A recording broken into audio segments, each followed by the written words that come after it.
because there's fewer and fewer places where we're allowed to mine, we need better and better technology. We have to find a better way to do it. The numbers are very, very daunting. The numbers are quite mind-blowing. We've used 700 million metric tons of copper to get here today, and we could get it back by tearing down every building in the world and restoring the status quo ante to 10,000 years ago when we were hunting woolly mammoths. Now, we're going to use another 700 million metric tons at current consumption in the next 18 years. So we have to mine as much copper in the next 18 years as we mined in the last 10,000 years to maintain 3% global GDP growth. Now, that's without electric cars and data centers. Welcome to Smarter Markets, a weekly podcast featuring the icons and entrepreneurs of technology, commodities, and finance, ranting on the inadequacies of our systems and riffing on ideas for how to solve them. Together, we examine the questions: are we facing a crisis of information or a crisis of trust? And will building smarter markets be the antidote? This episode is brought to you in part by Abax Exchange, bringing better price discovery and risk management tools to navigate today's commodities markets through centrally cleared, physically deliverable futures contracts in energy, environmental, battery materials, and precious metals markets. Smarter Markets are here.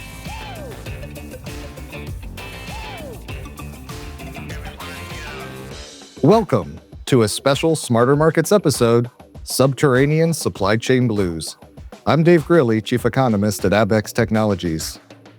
Our guest today is Robert Friedland, Chairman of Ivanhoe Mines and co-founder, Chairman, and CEO of iPulse. Robert sat down with us after his keynote at the FT Commodities Global Summit in Lausanne, Switzerland, where he shared his perspectives on the current state of the world and the role of metals, mining, and markets in it. Well, Smarter Markets is back in Lausanne, Switzerland for the 15th annual FT Commodities Global Summit, and we are privileged to be joined by our friend Robert Friedland, fresh off a keynote address. And when I looked at the conference this year, one of the things that struck me, Robert, it's so much more conversation around metals and critical minerals than in other years. It's really seems like it's taken over about half of the conversation. You've been the voice in the wilderness for many years, pushing people that we need to focus on this. What do you think? Are people waking up to the need for metals? We're in the foothills of the Himalayas. P.T. Barnum said that if you want to get somebody to understand something, you should tell them what you're going to tell them, and then tell them, and then tell them what you told them, and it might sink in. Yeah. But the problem is that the supply chain is just a mystical concept to people that live in an urban environment, and they just don't get it. And suddenly we're in a situation where we might have to pay a lot more for hydrocarbon, and sort of a global shock. And nobody understands the tertiary implications opening soon at a theater near you. And you have all these freaked out traders here. They look like, when I was on that stage and I'm looking at the traders, they all look like deer caught in the headlights. Because they know volatility is coming. They just don't know in what direction they're trading, right? And you could get a Truth Social tweet coming over the tape at any second, Right. and it could wipe you out. Good, bad, or indifferent. Now, we're miners, so it's a little different for the mining industry. But as I walked in the door right now, risk is off. People are getting nervous. As you tick-tock towards deadline, you can see it. The oil price is just creeping up the last few minutes, and the risk is feeling off. People are very nervous. And it has a dreamlike quality to it, doesn't it? Do you remember that time we went to that FT Financial Summit, did an interview with Robert Friedland the day before? Something happened. TBD, coming soon. And it was interesting because this morning on the oil panel, I don't think I've ever seen as frustrated a group of individuals on a panel, because they're trying to get across this, look, this has already happened. The bomb has gone off, and now we're just waiting to see how much damage it's created. But still, people, markets seem to be walking through in a dreamlike state. Is it strictly ignorance of the supply chain, or is there something more human about that. We grew up on that Roadrunner cartoon when he runs off the cliff and everything's fine till he looks down. Yeah. No, it's a view-day phenomenon. We've never, since World War II, lived with a potential disruption at this scale in so many critical raw materials simultaneously. And money's a coward. It runs at the first sign of trouble. I mean, you just imagine Dubai or Abu Dhabi. All the girls have left. Streets are empty. These places are built on tourism, and the airlines aren't flying. And so it starts in Asia. We know the real price of oil if you have a shipload, and we know the paper price is not sending the correct signal. In fact, it's a fiction. And we've known this for a long time on the LME. We saw fictional pricing in nickel and various other commodities. And I just put out a tweet reminding people that the Hong Kong Stock Exchange owns the LME. So these signals are broken. And that's why I think AVAX is so important, is that we need a kind of market that all these markets are interconnected. Even a wind market is connected to a copper market, to an oil market. And the signals under traditional pricing are clearly broken. And now the emperor has no clothes. Brent's trading at 95 unless you have a boatload of it. And that's 155 in the Philippines, right? Amazing. And that causes you to suspect metal pricing as well, these prices. Let's say I come from a country on the Gulf and I have a lot of liquidity, and I want to buy $50 billion worth of gold or silver or copper this afternoon. What's 50 billion when you got 2-3 trillion in sovereign wealth funds? Nothing position. If you actually wanted to buy $50 billion worth of gold today, or silver, or copper, what would the real price actually be? So, you just have people trading against each other, and it's so apparent that, well, if you study World War I or World War II, some of these commodities went to infinity. If you have to have it, you have to have it. And they get rationed by price. Huh? Absolutely. As someone who understands the supply chain, some of these impacts, I heard you in your keynote talking about diesel and the impact that's having on miners. How big an impact do you think that's going to have going forward? The only way I've been able to express it, think about it, is this is much bigger than COVID. Now, you remember that 2.5-year period where you were locked in your house? Like, I try to forget. I was in Singapore. Like, was that really 2.5 years? But in Singapore, they had a very strict lockdown. Like, if you were a foreigner and you violated the lockdown, you could get a spanking. That was like 2.5 years of my life. I mean, everybody lived through COVID, but we kind of forgot about it, right? Like, people are flying around and there's still COVID around, but people just got tired of wearing masks. But I think this will dwarf COVID. If this goes much further, this will absolutely dwarf COVID. We will remember the pre-Hormuz period and the post-Hormuz period. This is one of these things that we're all going through together. COVID kind of changed everybody's thinking about life. It really did. And the United States created an orgy of debt and monetary creation. And we went from 60 yen to the dollar to 160 yen to the dollar for the third largest economy in the world. Imagine if you want to buy anything, and just the price of gold has gone up like a zillion-fold in Japan, the Japanese people. And so it's all how you look at it. What if the dollar's next? What if the next phenomenon is a severe weakening of the dollar? What are these prices going to be? And just the overall impact on our lives, like as you talked about pre and post COVID and what could happen now pre and post this conflict with Iran, it takes me back. I'm old enough to remember airlines before deregulation. And if you took 1 or 2 trips in 10 years, that was a big thing to do. Yeah, well, we already see airports are getting quite deserted. When you take Emirates down on half their flights and some of the Middle Eastern airlines, and then in Singapore and Asia, they're getting very nervous about kerosene. So you suddenly get a quick, serious, your aunt and uncle are calling, like, what's going on here? I came from California 2 weeks ago when this was really getting heated up, and I had an Uber car. It was a big black Uber car, the big one. You get the big one, yeah. SUV, and it was a diesel. And the guy asked me if we could get fuel. He wanted fuel. It was $8.20 a gallon. And I don't remember, like, I thought, usually I don't fill in my own pump. And I thought, wow, that's more expensive than I thought it was. right? That's a big gas tank. And the driver was extremely agitated about it. So I don't think it's even started. I think a better analogy would be The Matrix. Remember that film? Yeah. When that bullet's slowing down, it's very slow. It is moving though, and you have to get out of the way. It's sort of like we're living in a very slow motion train wreck where these traders deal in microseconds and their instincts are in their fingertips. But the world is walking around acting like everything's completely normal. Isn't that kind of strange? It's very strange. Like your brain says, if this happens, then that might happen, that might happen, and then this. And you could lay awake at night having night sweats staring at the ceiling. If you're a trader and you're long a position that gets wiped out if it goes the wrong way. Now, I'm just imagining what it'd be like to be a trader, but you must have nerves of steel, I suppose. Miners are in a different position because we're cooking a meal that we set up 10, 20 years ago. There's not much we can do about it. We certainly don't want to run out of diesel fuel, right? Because you hate shutting the mine down. Your miners don't like that. The host government doesn't like that. Is that a serious threat right now? Of course. A lot of remote mines in the world generate their electricity by burning diesel. No diesel, no electricity.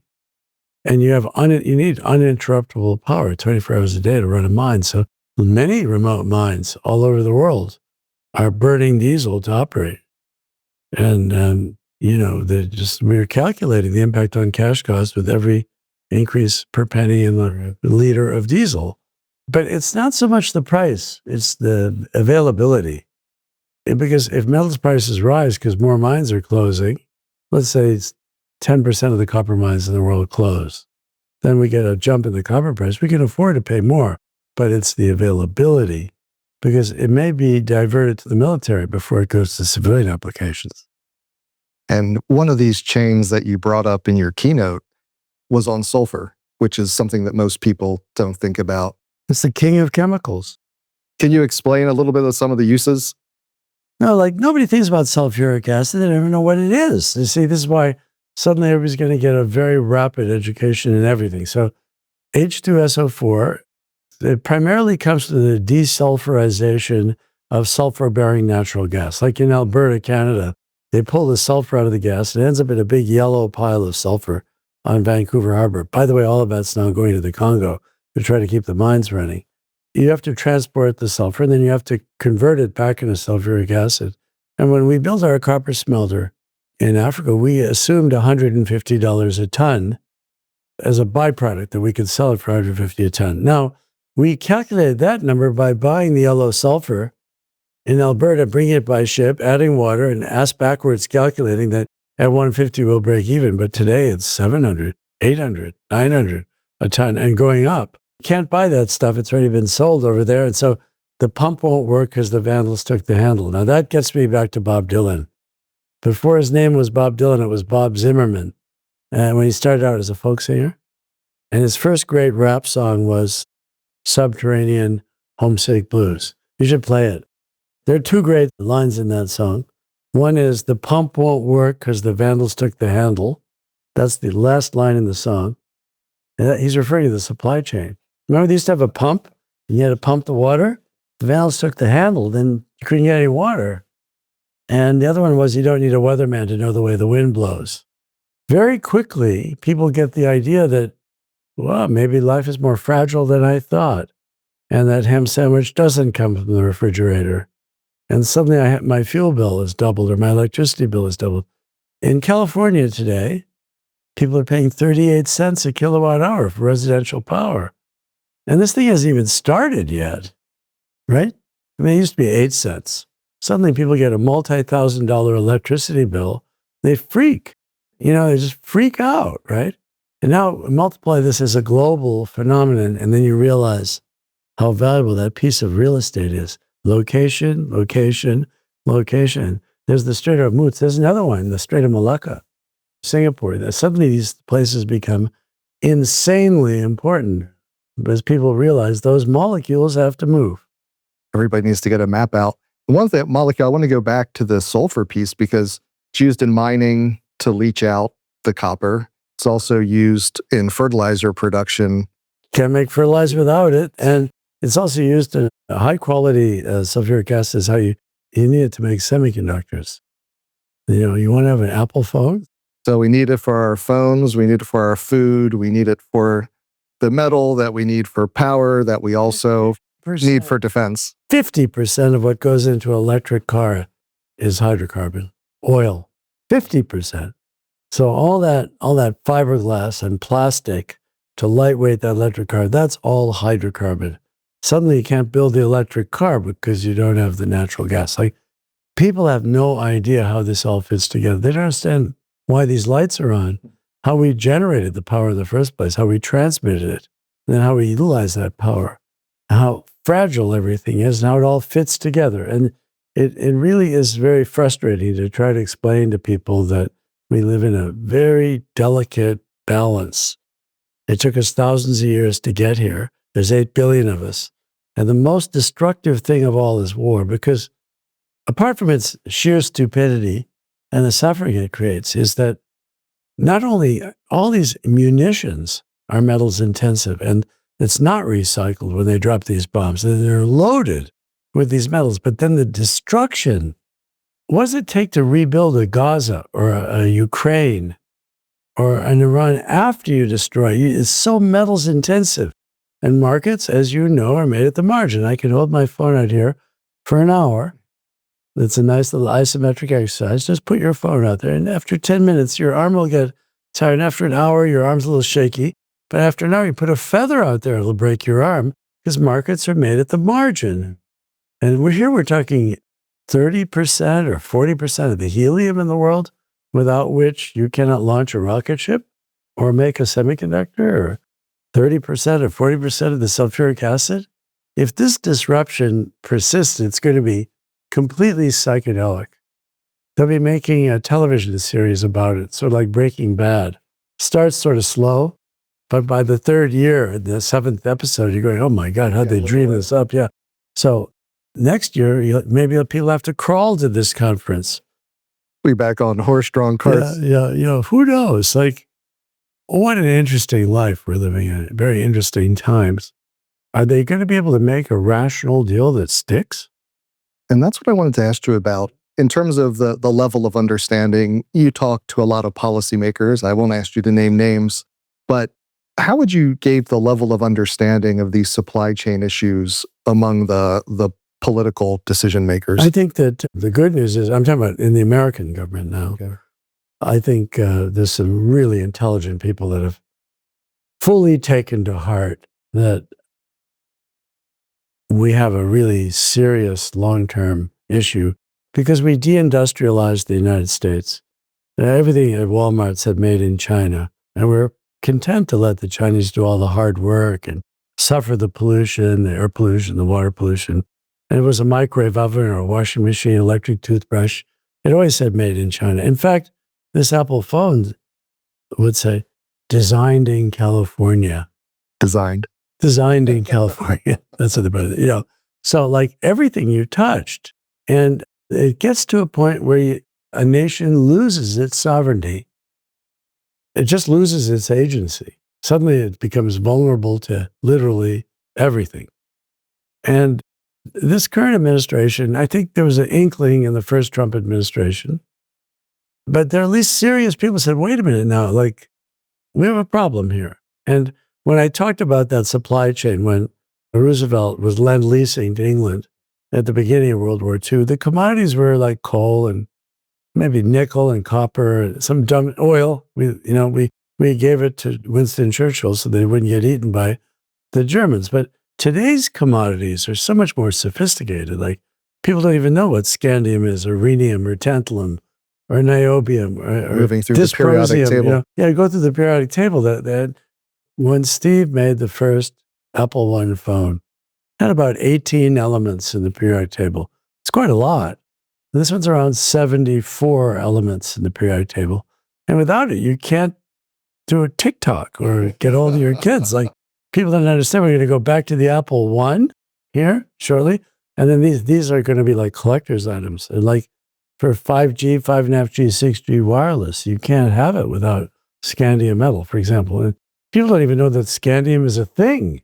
No, let alone where it comes from. Are you making it up? Like, what is it, So the world does not run on green cheese. And we've been talking about this for a long time. But yes, I think the good news is that people are beginning to understand. Just take water. Have you ever bought a bottle of Perrier in Switzerland? And calculate the cost per barrel of water. It's like incredibly expensive. So probably the world's most expensive commodity will be clean, fresh water. 8 billion people need water. This place is, because you need energy to get the water.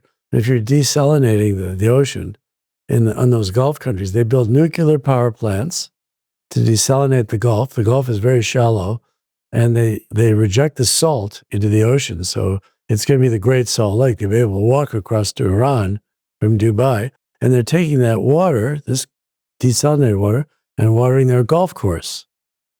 Now that is not sustainable, because you're turning the Gulf into the Great Salt Lake, and then the Iranians can just walk across the Gulf. So there are so many things that are not sustainable. Ocean temperatures this year in the Western Pacific, the highest ever recorded. It may be related to El Nino, but we've never seen such hot oceans in recorded history. So we're going to have a doozy of a summer storm season. The whole global warming thing is still out there. I've experienced some really hot weather. I don't know about you, but I travel a lot, and it's been, I was up in Aspen at 9,000 feet a month ago, and it was 90 degrees Fahrenheit, and they'd never seen temperatures like that in Colorado in March. And there was no snow. So we still have the issue of trying to deal with the potential for anthropomorphic global warming. And who's going to build all these electric cars out of what? And how are they going to be powered? And what about the grid? And what about all these data centers? Now, you've got states like Maine that have banned data centers, because when you put a data center, all of a sudden everybody's electricity bill triples and they get very cranky, right? So push is coming to shove, and people are realizing that there are vulnerabilities and resource-related issues. And then our markets have to be smarter to send the right price signals if you believe in the magic of the marketplace to dig our way out of this hole. That's why I think Smarter Markets really is related to ABAX. And I think ABAX is extremely important. That's why I was involved in it from the beginning, is that it's very important to have quick, accurate, and realistic price signals. It's very important, no bullshit. Maybe you could give an example in your own line of work in the mining area, how it's important to you. Like we had fraudulent money. So it was like in the nickel market, certain banks were exposed and they were on the short side. And so you just see outright manipulation of the price signal on the LME. They just changed the rules. The market makes too many participants unhappy. They just say, well, sorry, but we're not going to count those trades. And then what happens is very quickly, you have no confidence in that marketplace. It takes a long time to build up a bazaar where people are ready to come together and trade. If you take the bazaar in Tehran, in Iran, they were getting pissed off at the Shah of Iran, the Bazaris, the guys that ran the market. And they were sufficiently cranky that you got the Ayatollah. Now, they might get cranky again, but the marketplace is very important. When the marketplace doesn't give you accurate signals, then we're blind. What is the real value of wind? What is the value of wind or carbon credits or anything else? So hats off to ABAX and having Smarter Markets, having these talks, because this is sort of stuck with an audience. How many, 200,000-300,000 people listen? Or how many people listen to Smarter Markets? Oh, probably in a week, maybe 5 to 10,000. Your episodes always get more listeners. We're exceptionally handsome and intelligent, but I think that those are kind of people that are intimately involved with markets. But this will now permeate out to the public, that they'll understand there are vulnerabilities. Like during the Biden administration, there were those stickers on the gas station that said Brandon did this, and to the American population, that gasoline price is quite an indicator. Now it's getting broader. People are starting to really think about these issues. And I wanted to bring you back to something you were raising earlier on the scope for collaboration or the scope for a deal with Iran to move through this, because that really seems to be what markets, traders, the rest of us are banking on, is that this will all resolve very quickly and we'll all be okay. It's very possible that there will be a deal. And then the next question is, how long will it stick? But I think, we do need to learn to live with each other. And you can only negotiate with your enemy, and you've got to reach a middle position. It's just that this is easier said than done. In this particular culture, I think it's a little bit easier said than done. The problem is that we're dealing with proxy players. So we're not just dealing with the Iranian Revolutionary Guard.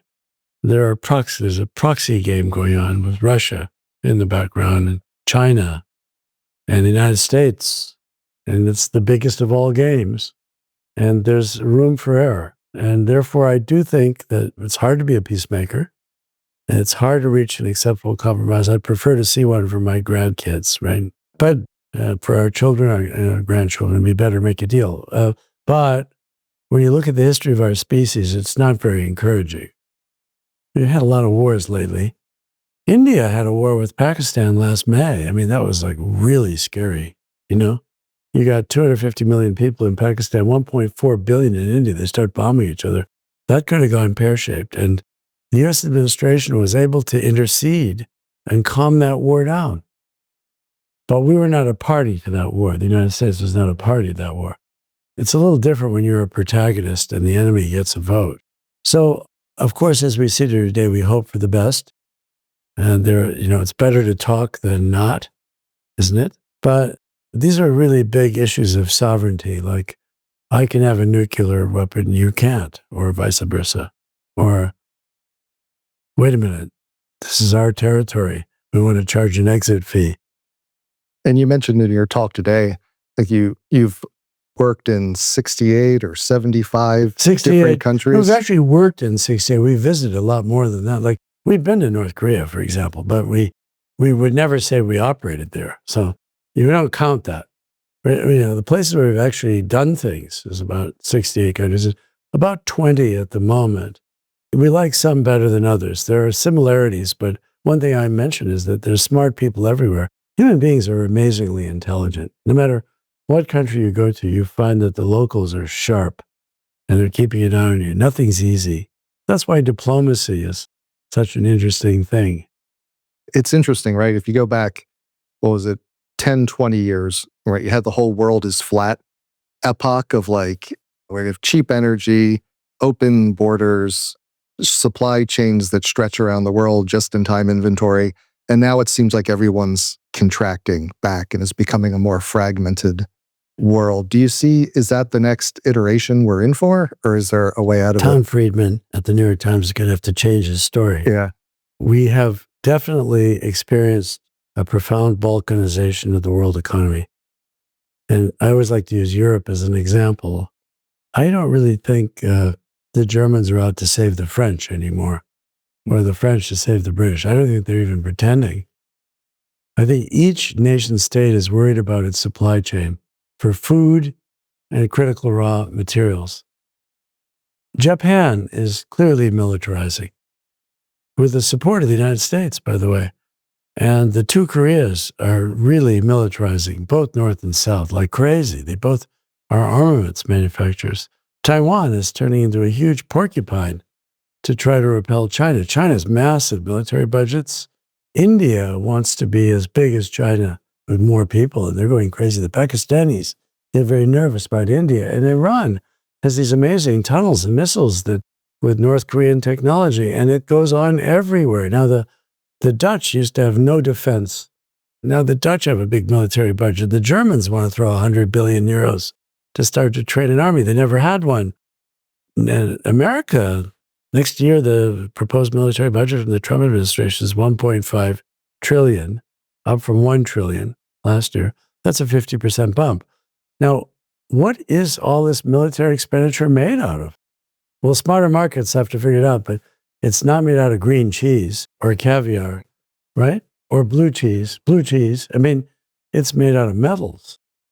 And it needs energy to make all this stuff. Like, that they're running low on interceptors and various types of ammunition. And we still have the enormous interest in the electrification of the automobile. But these things are competing now. No, and we've had, thinking back to your conversation with Roosevelt and Churchill, and for hundreds of years, right? First, the British Empire kept the seas open. Then the American Empire kept the seas open. Who's going to keep the seas open? Or do we have to get used to it? Navies are a really big deal. Really a big deal. Great Britain has only one nuclear submarine last time I checked. One. France has one. Russia's adding about 12 or 14 of them this year. And China, big numbers, like really big numbers. And so these nuclear submarines are really nasty. They can hide under the polar ice. They can creep up on you. And mines are not what they used to be. They have mines that sit on the bottom of the sea, and they listen acoustically for a ship to come by, and then they go up and chase the noise or chase the heat or the vibration of the hull. They're not like, and the Russians have torpedoes that self-cavitate in the water at 500, 600 kilometers an hour. And then drone warfare has just changed everything. And these drones, I mean, they know what you look like, and they could be coming for you already. They're coming to like drill a hole in your third eye. That's very uncomforting. Yeah. This is modern, like all this stuff that doesn't move fast is sort of obsolete because you have a mother drone, and the mother drone releases her 10,000 baby drones. Some of them get through. Now you need some form of directed energy weaponry to shoot down the drones. And so the whole military-industrial complex is undergoing a revolution that is metals intensive. Now, where does this molecule of copper go? Does it go to the military, or does it go to generate power so that your daughter can look at TikTok, or to build a data center, right? Yeah, which one's more dangerous? TikTok is the most dangerous thing in the world. I mean, these kids' brains are being rotten to death with social media. They should ban it till they're 21 years old. It's obviously dividing every nation into tribes, turning people against themselves. The social media just feeds you what you want to see until you turn into some kind of a zombie, right? It does. It certainly does. It does. You should see the stuff your kids are watching. It's mind-blowing. Do you like Mike Zuckerberg? Do you like the guy? I try to keep my kids off of that, to be honest. Yeah. Yeah.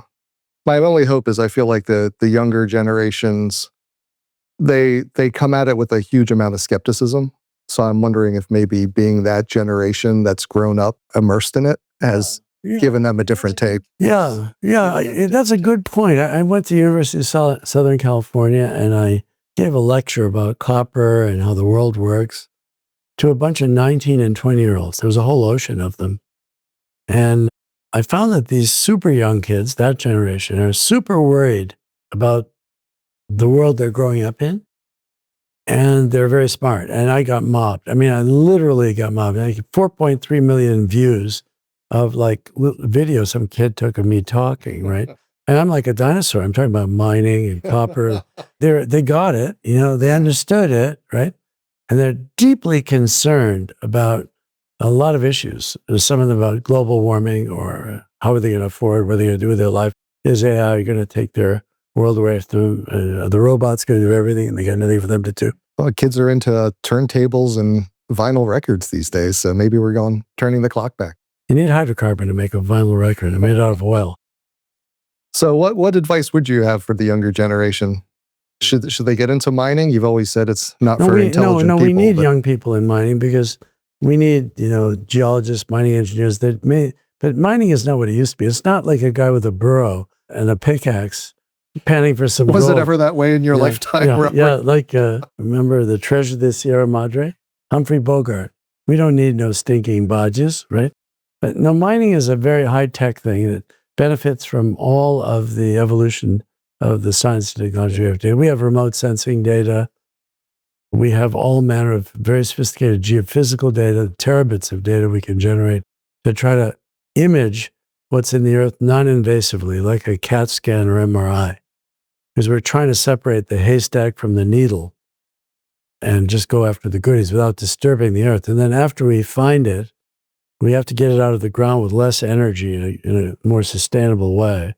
And there's large parts of the earth where we're not allowed to go. I can't go mining in Russia, can't go mining in China, for example. But so there's fewer and fewer places where we're allowed to mine. We need better and better technology. We have to find a better way to do it. The numbers are very, very daunting. The numbers are quite mind-blowing. We've used 700 million metric tons of copper to get here today. And we could get it back by tearing down every building in the world and restoring the status quo ante to 10,000 years ago when we were hunting woolly mammoths. Now, we're going to use another 700 million metric tons at current consumption in the next 18 years. So we have to mine as much copper in the next 18 years as we mined in the last 10,000 years to maintain 3% global GDP growth. Now, that's without electric cars and data centers. That's accretive. That's when you have an energy transition that's on top of that. And when you waste all this copper on war, then it gets even harder. War is like really stupid, because it chews up astronomical amounts of metal. It's frequently not recyclable. When a shell blows up in Ukraine, boom, the copper in that shell is scattered all over hell and gone. It's very hard to recycle it. And you brought up something during your keynote that really kind of blew my mind. You talked about the amount of explosives that have been used so far in Ukraine. Yeah, the conventional explosives equaled World War II, absent Nagasaki and Hiroshima bombs, just in Ukraine. People don't understand just the incredible volume of shells that went back and forth. We drew down the inventory of 155 millimeter howitzer shells to the point where it's going to take the United States 8 or 10 years to replace the ones we lent the Ukrainians. So all these armaments factories are in overtime trying to refill these arsenals. You saw Rheinmetall, the German stock, just went to infinity. People need, and this is conventional armaments. This is just like things that go boom. So that shell casing is made out of steel or brass. That bullet is made out of brass. That's made out of copper and zinc. Like, people have no idea how you make a cannon or what it shoots. I met the Chinese leadership of Norinco. That's the monopoly armaments company in China. And they gave me a beautiful model tank as a gift. It was the most beautiful model tank. And the whole board of directors, all their top management was there. And I said to the chairman, boss, how much copper is in that tank? And they were all chain smoking with blue smoke, and they got into an intensive argument amongst themselves. And then the boss came and he said, Mr. Friedland, we've thought it over. There's almost no copper in that tank. And I looked at him like, really? He said, but there's a huge amount of what it shoots. And they all broke out laughing. So they're using millions of tons of copper in armaments, and that's competing with the copper for your new microwave oven or washing machine, or electric toothbrush, or your new little, your little server rack, or your new phone. That's just copper. Imagine all the other elements that are in here. The European Economic Union, when you have that green circuit board, right, and it's got all those electronics, we used to use lead to solder that circuit board. Then the European Economic Union said, no, you can't use lead because when you throw it away, lead becomes a bioaccumulative poison in the environment. You have to use tin. So just that one change, tin prices going up like, you need a telescope, look at the price of tin. So people had no idea about any of this, right? I wanted to ask you one last question, because you've been someone who's spent their life in a business where you're having to think 20 years ahead and invest in projects where you won't see the fruits of your labor for decades. And now we're at a conference, lots of traders, as you said, they're thinking minute to minute. No, microsecond. Microsecond. Millionths of a second. Like, how do you think about navigating this type of an environment where there's so much volatility, such potential extreme outcomes, but you need to make decisions and you need to be thinking 10, 20 years ahead? Well, I don't want to scare you, but you already have. It's okay. In an audience of traders, people move their automated trading systems right next to the COMEX or the NYMEX to save a millionth of a second. But now with these AI systems, I identify you, I find your address, I know where you live, I know where you go to Starbucks at 3 o'clock, I know your habits, and I'm going to send a drone to kill you. So the signal goes to a low Earth orbiting satellite, that's Elon's, Starlink, and it comes down in about 27 millionths of a second. So uplink 26 millionths of a second, maybe 27 millionths, down 27 millionths of a second. So the AI is primarily a military technology because it has to find you and separate the needle from the haystack and knows your movements. In China, they can recognize every face in China with those cameras. And so it's all about data. If I'm a millionth of a second faster than you, You die. I don't. You're sending your drone to get me. I'm sending my drone to get you. Now, imagine that aircraft carrier. If you have a convoy going through the Strait of Hormuz, and let's say it's a mile long, 2 miles long, by definition, that convoy is going at the speed of the slowest ship. Otherwise, it's not a convoy. And you got these ULCCs, VLCCs, or these ultra-large crude carriers. They're full of oil. They're going pretty slow. They're going about, maybe you could run that faster, right? And these hypersonic missiles are going at Mach 6, Mach 8. And it's only 10 miles to go. So that's just, So your technology has moved so fast, and the understanding that with AI, I can kill the other guy, or I can build robots like Terminator. But the imagination of science fiction, the speed of technology is moving much faster than our ability to mine the copper, to build the data centers, to run those military equipment. And now we're understanding that without these metals, you can't build these military systems. And that means that the mines themselves have become a national security issue. Meaning, if I have a better mine than you do, you die, I don't.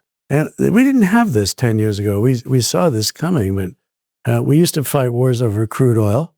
I doubt we would have gone after Saddam Hussein if he didn't have any crude oil. Now we know that these metals are at the center of the conversation amongst the cognoscenti who understand what we're talking about here. But this is beginning to permeate out into social media. If you follow X, people are beginning to understand. They get a lot of conspiracy theories. They're a little bit wild about it.